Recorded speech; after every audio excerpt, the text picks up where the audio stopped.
Welcome to BWC News. I am Elizabeth.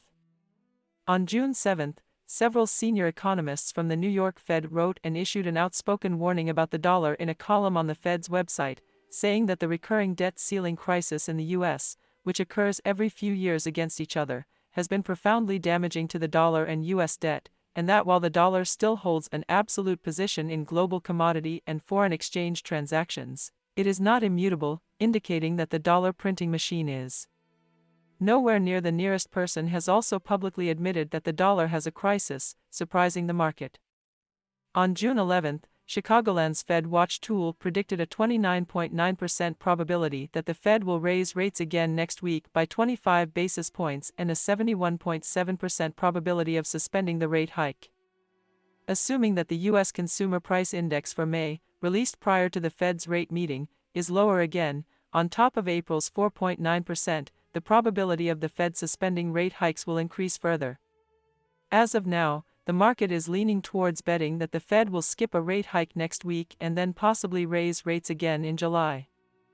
In fact, the Fed's suspension of rate hikes is not the nail in the coffin, quite the contrary, the likelihood of surprises is now gradually increasing.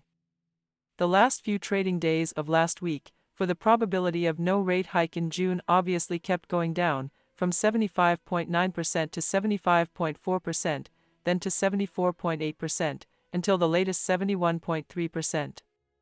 At the same time, the probability of a rate hike in June is rising, from 24.1% to 24.6% to 25.2% to 28.7% by the weekend.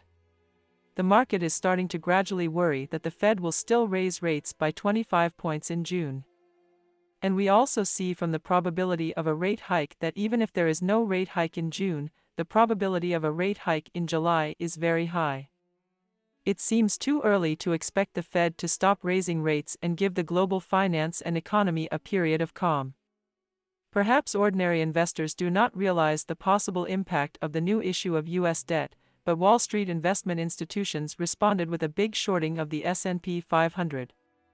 A Wall Street investment bank compiled the futures data and found that, as measured by the percentage of open positions, institutions are currently shorting the S&P 500 to the most pessimistic levels since 2007.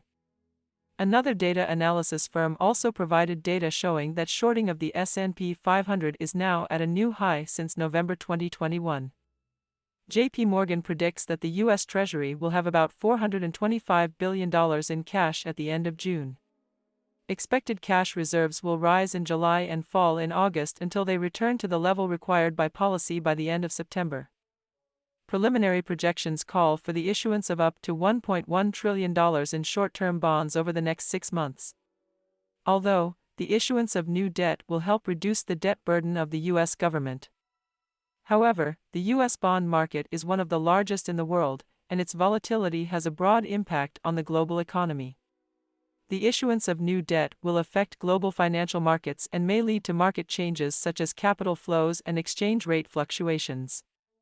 All countries necessarily need to respond to this in advance.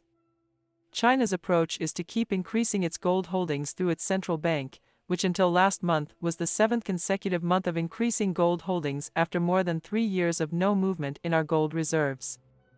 In addition, other institutions as well as companies and individuals are also stepping up their gold buying, which, when combined with Swiss customs and our customs data, shows that China's total gold imports have risen year on year over the last 3 full years.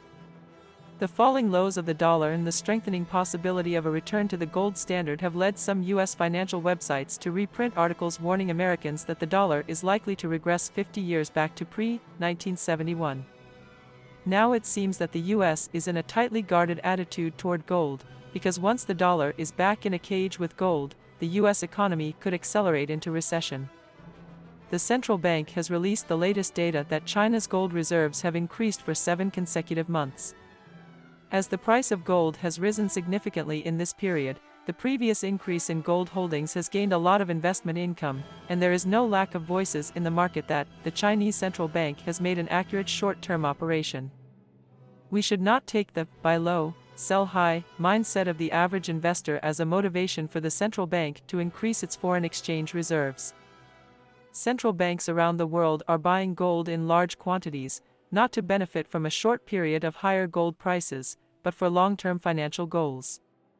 The first condition for a central bank's foreign exchange reserves is safety, the second condition is high liquidity, and the last condition is the rate of return. Central banks continue to increase their gold reserves mainly because they want to diversify their foreign exchange reserve structure and reduce their overdependence on a particular sovereign currency, especially now that national currencies will pay more and more attention to the gold peg. A return to the gold standard may be the trend of the future.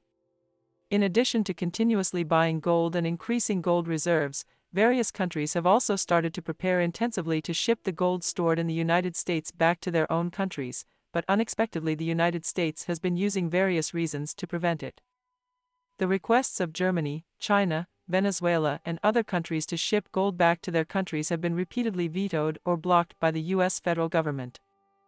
Due to the lack of transparency of the U.S. government, countries have lost confidence in it, and the gold that the U.S. holds from more than 60 countries in the world has begun to be questioned by countries. There are indications that the U.S. may well have been selling, exchanging, leasing or otherwise disposing of some gold belonging to other countries, but U.S. federal authorities have been in denial for decades. Not long ago, Alex Mooney submitted a proposal to Congress calling on the U.S. Treasury Department and the Federal Reserve Board to disclose detailed information about the vaults held by central banks and the U.S. federal government over the past 6 decades, as well as transactions related to the vaults, while calling for an immediate and comprehensive measurement, accounting, and physical verification of the U.S. vaults. Since World War II, the U.S. dollar has been the central currency of the global economy, and gold has been an integral part of the international monetary system. However, in 1971, the U.S. dollar was decoupled from gold. In the late 1960s, the financial situation of the United States gradually deteriorated due to foreign wars and increased domestic spending, and the stability of the dollar was seriously challenged. In order to stabilize the status of the dollar, the United States announced in 1971 to stop exchanging gold. This meant that the dollar was no longer directly linked to gold. But now the de-dollarization of countries and the rush to reserve more gold are likely to lead to the global monetary system being pegged to gold again. If this happens, the dollar will be put back into a cage, because the amount of gold reserves is relatively certain, and after being pegged to gold, the dollar cannot be overissued recklessly. This is the biggest concern for the U.S.